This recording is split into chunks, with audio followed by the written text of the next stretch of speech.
questão do crime. Matar através da pena de morte, ou seja, como for o criminoso, não vai acabar com o crime. Ele vai continuar existindo da mesma maneira. Pelo mesmo critério que a gente trata um doente para acabar com a doença e não mata o pobre coitado, tem que se agir também na área do crime. O tratamento deve ser o mesmo em se tratando dos distúrbios que afetam moralmente os indivíduos. Né? Isso, infelizmente, a gente não está ainda preparado para isso, porque a gente é inferior também. Então, acaba achando que deve pagar com a mesma moeda. Aí a gente fica pensando assim, se a morte fosse realmente a solução para que os crimes bárbaros que atormentam tanto a humanidade, desde que a humanidade existe, e que normalmente se abatem sobre inocentes criaturas, quase sempre, né? A gente fala, mas se é uma criatura inocente, e a maioria deles é, né? O alvo é uma pessoa que, ao nosso julgamento, é uma pessoa inocente. Não seria de se admitir que Deus, o protetor e todo-poderoso, daria um jeitinho nisso? Não é? Olha só, vê se ele não podia dar um jeitinho nisso. Eu me lembro muito bem, na época que o Escadinha foi preso, eu já até contei isso aqui, na época que o Escadinha foi preso, ele foi muito baleado. Ele levou muito, ele tomou muito tiro. Ele foi levado para o hospital. Na época, o meu primo fazia parte da equipe de cirurgiões daquele hospital público para onde ele foi levado. Depois ele me contando, ele falou assim, olha, o sujeito parecia uma peneira. Mas quando a gente foi avaliar, não tinha um órgão vital afetado. A impressão que a gente tinha é que a bala fazia curva. Tomou, foi tiro. E não morreu. Né? Pelo menos é aquela situação. Por quê? Né? A gente fica pensando. Às vezes um pai de família é assaltado, ele toma um tiro, ele morre. Né? E aquela criatura tomou vários. E era nocivo à sociedade. Era inteligente a beça. Né? Muito inteligente, mas nocivo, moralmente terrível. Né? E, no entanto, olha só, se fosse para aplicar a pena de morte, para depois ele ir para um presídio e ser aplicada a pena de morte, Deus não teria dado um jeitinho? E não precisa estar assim, ó, jogar bala em cima, não. Uma simples parada cardíaca mata a pessoa, se ela não for socorrida a tempo, né? Então, Deus não resolveria esse problema? Aí, o que a gente quer? A gente quer ser mais do que Ele? A gente quer agir mais do que Ele? Fazendo o que Ele não faz? Ah, isso aí também é demais, né? Aí é aquela história, não dá. Aquele que abraça a pena de morte, com, assim, consciência mesmo, com veemência, como muita gente faz, ele não sabe o que está falando, ou ele tem que ser ateu. Ele é ateu. Porque se ele for deísta, ele vai ter que abraçar os princípios, né? Os princípios teológicos. Se ele for deísta ou teísta, ele vai ter que abraçar os princípios teológicos. E logo de cara ele vai deparar com os 10 mandamentos. Não está escrito lá não matarás? Está dizendo não matarás os bons? Ou só está dizendo não matarás? Não houve essa especificação, não matarás os inocentes nem os bons. Então, são coisas que se chocam, né? São coisas que se chocam. Muitas vezes o sujeito fala, fulano é ateu. Bom, às vezes ele é muito mais religioso do que aquele que se diz muito religioso. Porque o que caracteriza alguém na sua religiosidade é o comportamento, é o sentimento, é a ação, e não o crachá desta ou daquela religião. Até porque nós aprendemos no Espiritismo que nenhuma religião salva. Nenhuma delas. Ninguém que está aqui vai ser salvo porque está aqui. porque estudou o Evangelho segundo o Espiritismo, porque sabe de cor e salteado a codificação espírita, ou porque sabe de cor e salteado a Bíblia, não vai ser salvo por essa razão. Vai ser salvo se aplicar o que está ali. Se tiver uma conduta boa, de solidariedade, caridade, obediência à lei, aí ele vai ser salvo. Então, claro que as religiões são extremamente importantes porque elas ensinam, elas dão oportunidade. Hoje, nós estamos aqui.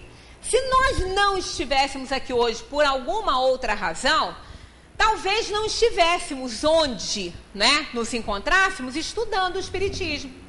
Poderia ser até que sim. A gente podia estar na sala de espera de um dentista, de um médico, lendo o Livro dos Espíritos. Poderia, não poderia? Pois é. Mas, na maioria das vezes, quando a gente não vem, é porque a gente tem um compromisso que nos impede de, naquele momento, a gente estar estudando. E, no entanto, a gente vem e aqui a gente estuda. Aqui a gente aprende muita coisa. Então, aquele que vai à missa, se ele não for à missa, ele vai perder a oportunidade de ouvir a pregação do padre. Assim como também nas outras religiões, a pregação dos pastores. Então é aquela história, a religião nos salva, mas ela é um condutor, ela nos auxilia, ela nos junta, né? Ela nos dá uma oportunidade grande de aprendizado, mas não é isso que vai salvar ninguém. Então ser ateu ou deísta não faz a menor diferença para a nossa salvação, de jeito nenhum, né? Se essa proibição milenar de não matarás, né, foi uma proibição milenar de Deus, foi estabelecida numa época ainda bárbara, como admitir que hoje, às portas do século XXI, que agora não é mais as portas, agora nós estamos dentro dele, né? Isso aqui foi escrito antes de virar o século XXI. Então, no século XXI, como admitir que a pena de morte encontraria apoio no Pai, no Criador, não é?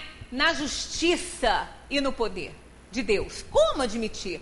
Se lá atrás, há muito mais de 2000 anos, 3000 anos atrás, já não se admitia, como se acha que vai se admitir hoje a presença de uma situação assim, de uma lei dessa no país? Se tudo caminha para a evolução e para o aperfeiçoamento, seria regredir, né?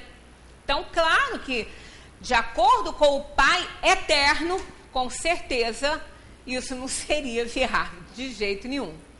Estariam os homens hoje pretendendo ensinar a Deus como agir? Não, Deus, você errou, você falou lá atrás que não era para matar, mas não pode, tem que matar, o sujeito está matando, mas sempre matou, e matava muito mais. É que a gente não sabia. Olha, o terremoto aconteceu lá no Japão, na mesma hora o mundo inteiro ficou sabendo. Na mesma hora. Né? Porque hoje a tecnologia avançadíssima coloca tudo dentro da nossa casa, na hora que acontece. Né? Então, sempre houve muitos crimes, sempre existiram crimes hediondos, até muito mais, mas nós não ficávamos sabendo. Hoje a gente sabe, então não é uma regressão, não é? É um andamento, é um andamento. A Terra está aí, quando a gente fala que ela está em processo de transformação, quando foi escrito o Livro dos Espíritos, os Espíritos já falaram que estava, né? Há muito tempo. E em 1857 eles falaram que há muito tempo já estava. Nós estamos aí em 2011, né? E ela está mostrando realmente que está. Os elementos estão revoltados. É fogo num lado, é água no outro, é terra no outro e vento no outro. Está tudo com raiva, está tudo devolvendo para a gente o que a gente deu para ele. Faz lembrar aquela propaganda engraçada da televisão, aquele cara que sobe naquele banquinho e fica falando: olha a mãe natureza, vocês vão ver o que vai acontecer. Estamos vendo, estamos vendo e vamos continuar vendo. Porque desencarnando ou não nesses flagelos, a gente continua vendo que a gente não morre, né? Então, realmente, é isso mesmo. Né? A gente recebe o que a gente oferece. É a lei do retorno. Os que sofrem hoje, mesmo aparentando inocência, erraram no passado. Os que erram hoje, mesmo não sendo punidos pelas leis humanas, sofrerão nas próximas encarnações. Porque dessa lei a gente não escapa. Não tem como negociar, não tem como. Nós vamos passar pela lei do retorno. Todos nós vivemos isso. Né? Se não for nessa encarnação, vai ser em outra encarnação. Quando desencarna uma pessoa muito boa, de uma forma muito sofrida, uma doença às vezes, né? Quando a gente vê uma pessoa que está há 10 anos numa cama, sofrendo o tempo todo, né? Sofrendo muito, passando dificuldades e até lúcida, sabendo o que está passando, porque sempre sabe, mesmo que não esteja com lucidez ali para a gente ver, que a gente pensa que está em coma e vegetando, não é bem assim. O espírito sabe que ele está passando por isso. Mas aquela pessoa que nem está assim, né, que nem está vegetando, não, ela está com consciência, mas está vendo o próprio sofrimento há tantos anos, e foi aquela pessoa excelente, aquela pessoa boníssima ao nosso julgamento aqui no mundo. Aí a gente fala, gente, como é que pode? Uma criatura não merece, essa criatura não merece passar isso. Claro, é o inocente de hoje, mas é o culpado de ontem. E aquela carga de dor e sofrimento faz parte da escolha das provas que aquela alma fez ao reencarnar. Ela pediu isso para que ela pudesse resgatar o seu passado de erros. Sem reencarnação não se explica nada, né?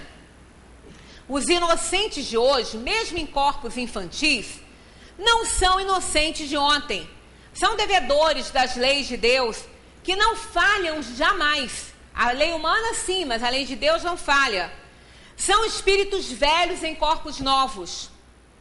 É desta forma que Deus executa os pecadores para corrigi-los com a vida e nunca com a morte. Né? Então a execução divina não é tirando a vida da pessoa, é dando vida para que ele possa resgatar.